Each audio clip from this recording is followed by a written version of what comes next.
दोस्तों, आज तक आपने फिल्मों या कहानियों में इच्छाधारी नाग और नागिन के प्रेम की कहानियां जरूर देखी और सुनी होगी। दरअसल दोस्तों, नाग और नागिन का ये स्नेह एक दूसरे के लिए अटल व अटूट होता है और वे एक दूसरे के बिना एक पल भी नहीं रह सकते हैं। पौराणिक रूप से एक मान्यता है कि यदि कोई व्यक्ति इच्छाधारी नाग को उसकी नागिन से अलग कर दे तो वो इच्छाधारी नागिन उस व्यक्ति का 7 जन्म तक पीछा नहीं छोड़ती है और वो अपना बदला जरूर लेती हैं, भले ही उसे कितनी भी हद तक क्यों न जाना पड़े। दरअसल दोस्तों, एक ऐसी घटना बिहार राज्य के पटना जिले के निवासी लक्ष्मण जी नाम के एक व्यक्ति के साथ घटित हुई। दरअसल दोस्तों, लक्ष्मण जी कपड़े के एक थोक व्यापारी है और उनकी पटना जिले में एक बड़ी सी कपड़े की दुकान है। खुद का कारोबार संभालने के लिए और अपने घर आने जाने के लिए वो अपनी दरअसल एक फॉर्च्यूनर गाड़ी का उपयोग करते हैं। रोजाना की भांति एक दिन जब लक्ष्मण जी सुबह जल्दी अपनी दुकान पर जा रहे थे तो वे पटना रोड पर अपनी गाड़ी को तेज गति से चला रहे थे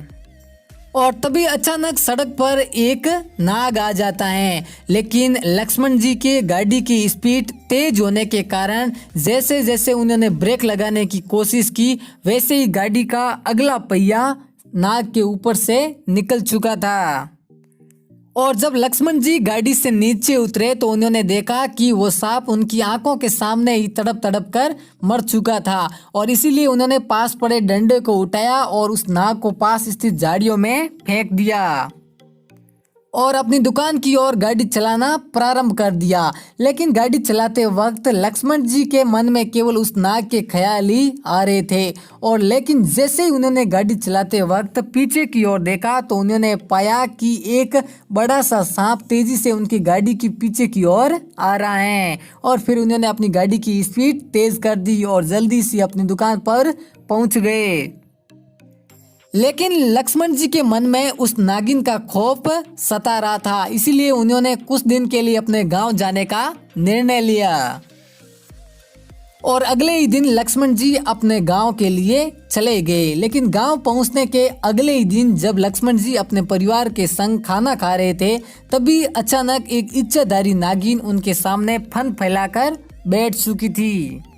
और जब लक्ष्मण जी ने अपने परिवार को और अपने पिताजी को पूरी घटना बताई तब पिताजी ने उन्हें सुझाव दिया कि आपने एक बहुत गलत काम कर दिया है, आपने एक इच्छाधारी नागिन को उसके नाग से अलग कर दिया है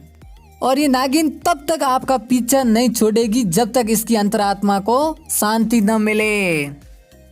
और जब लक्ष्मण जी ने अपने पिताजी से इसका कोई उपाय पूछा तो उन्होंने कहा कि आपको इस नागिन को दूध पिलाना होगा और जो आपने नाग को मारा है उसका अंतिम संस्कार करना होगा। पिताजी की बताई गई बातों के अनुसार लक्ष्मण जी ने सबसे पहले उस नागिन को दूध पिलाया, तब नागिन वहां से चली गई और अगले ही दिन लक्ष्मण जी उस जगह पर पहुंच गए जहां पर उनकी कार की वजह से नाग की मौत हुई थी और लक्ष्मण जी ने कुछ लोगों के साथ मिलकर वहां पर नाग के बड़े विधि विधान से अंतिम संस्कार किया। तो दोस्तों, एक बात का हमेशा ख्याल रहे कि यदि आपको कहीं पर इच्छाधारी नाग और नागिन का जोड़ा मिले तो उन्हें मारना तो दूर हाथ भी नहीं लगाना, क्योंकि एक इच्छाधारी नागिन का इंतकाम महंगा पड़ सकता है। तो दोस्तों, ये थी आज की हमारी सच्ची और चमत्कारी घटना। पसंद आई तो लाइक कीजिए, दोस्तों के साथ शेयर कीजिए और हाँ, चैनल पर नए तो सब्सक्राइब और बेल आइकन को प्रेस करना बनता है।